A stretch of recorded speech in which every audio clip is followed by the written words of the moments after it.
Kaieteur Radio, keeping you informed. Demerara and Essequibo 99.1 FM. Berbice 99.5 FM. Kaieteur Radio.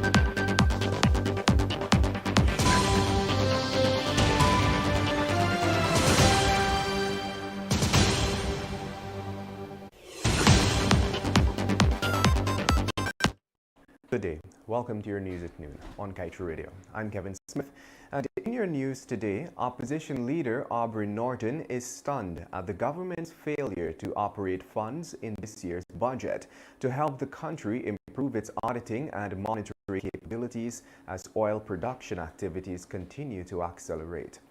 On Monday evening, following the budget presentation, Norton said he expected that this year's fiscal plan would have made specific provisions to improve the country's human resource capacity. In a subsequent interview yesterday, Norton explained that Guyana must be able to determine cost oil on its own, rather than await reports from the developer of the resource. This means putting measures in place to monitor the expenditure, Norton said. And in other news, Justice Nareshwar Harnanan on Wednesday refused a request by Schlumberger, a major contractor for ExxonMobil, to stay his judgment, which he ruled against the EPA's decision to allow the company to construct and operate a radioactive chemical facility at Houston on the east bank of Demerara without an environmental impact assessment. That decision of the EPA was successfully challenged in the High Court last December by Houston residents Danuta Radzik, Vanda Radzik, and Rafael Singh. The trio had filed an action in the High Court to declare the EPA's decision to waive the assessment on the grounds of the dangers the operations that a radioactive chemical facility poses to the nearby residents, schools, and places of worship. They contended that the EPA's decision was made without any consultation. And as Guyana continues to accelerate the development of oil projects offshore, India has raced to the front of the line with a request to enter into a long-term agreement for oil cargoes. President Ali said on Tuesday that no decision was made on this front just yet, and the government's only move thus far is to inform Indian authorities that they can submit their proposal and the country will scrutinize this document accordingly, weighing the pros and cons for the new oil producer. Ali also promised to keep the country informed every step of the way, as he noted that his government is a transparent one.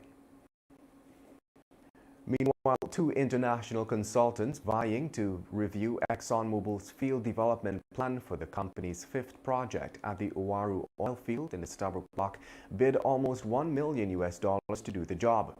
This was revealed during Tuesday's opening of tenders, which disclosed that Bayface Limited and Strat Oil Energy Services are now the two consultants bidding for the contract. According to information released from Tuesday's opening, Bayface submitted a bid of $797,480, while Statoil bid $709,470 to carry out the review. The procuring entity for the project is the Ministry of Natural Resources. And knowledge classes were cancelled at the Bishop's High School on Wednesday following threats of a bomb that was planted in the building. The school administration was forced to summon parents to collect their children from the school located on Carmichael Street, Georgetown. Students and staff had to be evacuated from the school around 9 hours after Guyana Fire Service received a call that a bomb was placed in the building. Classes were suspended for the day and the bomb squad was sent in to search the building, but no explosives were found. It is believed that it could have been another false report. Nevertheless, investigations are ongoing.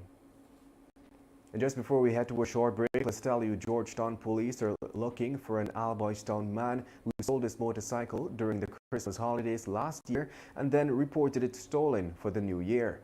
The man accused of making a false report was identified as Randy Smart, who is no stranger to the law and was among two persons remanded to prison in April of 2020 for allegedly robbing a man of his cell phone.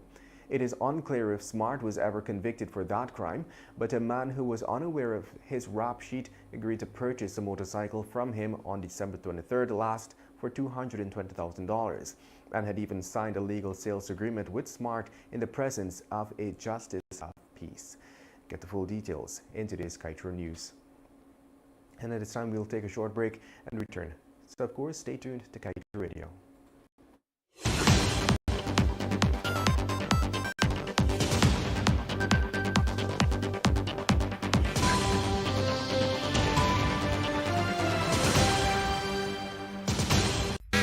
Boost your sales with BOGO offer. Get double the radio ads in January when you advertise with Kaieteur Radio. Buy one, get one free. Contact us today on 226-7455 to discuss our advertising packages.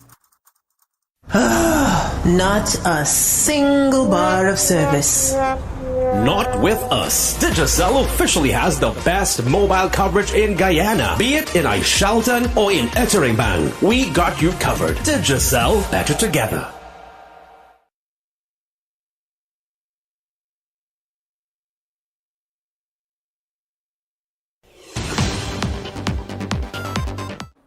Welcome back.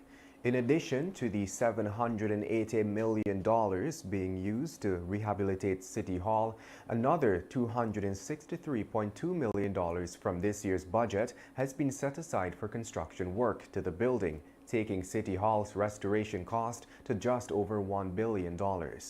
During the reading of the National Assembly, that should be the national budget, on Monday, Dr. Singh outlined that the additional sums will be diverted to City Hall for the completion of the building. The statement by Dr. Singh came days after local government minister Nigel Dharamlal disclosed that contractors have been encountering more damages than they had initially anticipated while working to restore the badly deteriorated City Hall. The minister said notwithstanding these challenges, the works are still on track for the June 2023 completion.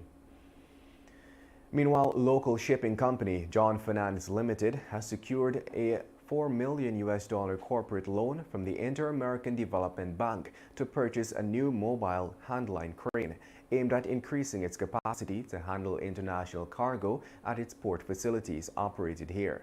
The loan was facilitated through IDB's private sector arm, IDB Invest.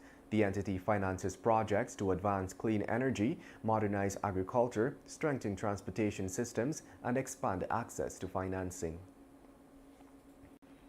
And in other news, Guyana's Environmental Protection Agency is yet to release a report on the one-barrel oil spill reported by ExxonMobil last September.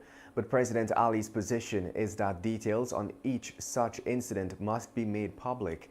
The president said he was unaware that the government did not release a statement on the incident. But even as the public awaits word from the EPA on the issue, President Ali said he will be looking into it as well. Exxon explained that a team on the Liza Unity FPSO vessel observed a sheen on the water in the vicinity of the vessel on September 9th last. According to the oil company, initial investigations indicate that about 1 barrel of crude was released during a maintenance activity on the vessel. Further, the activity was immediately halted and the leak was cut off. And now let's tell you, police on Wednesday captured 39-year-old Ryan Wilson, also known as Pepsi, one of the two men who had escaped from lawful custody while being transported to the Lusigan prison last Friday. Wilson was nabbed at Bushy Park, East Bank, Essequibo, just one day after the other escapee, 22-year-old Shamar Singh, had surrendered at the Vredenhoek police station. According to police, ranks picked up Wilson around 10 hours 50 after they received information that he was hiding out in the community of Bushy Park. Last Friday, Wilson and Singh reportedly kicked open the door of the vehicle transporting them from the Lenora Magistrates Court to the Lusigan prison and escaped. And at this time, as usual, we'll turn the pages of today's Kaieteur News to page 7, dedicated to being blunt.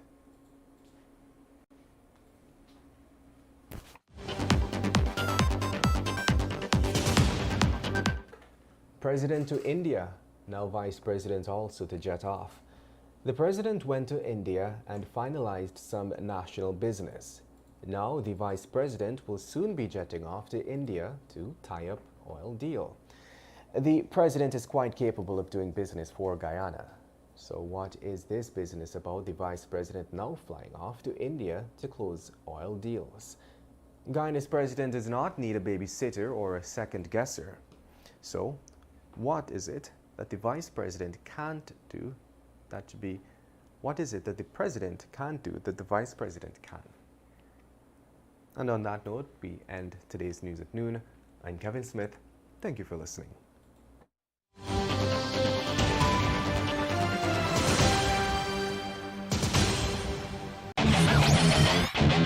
Want value for your advertising dollar? Then place your ads on Kaieteur Radio's Newscasts. Streamed live on 6 different mediums, reaching hundreds of thousands. Advertise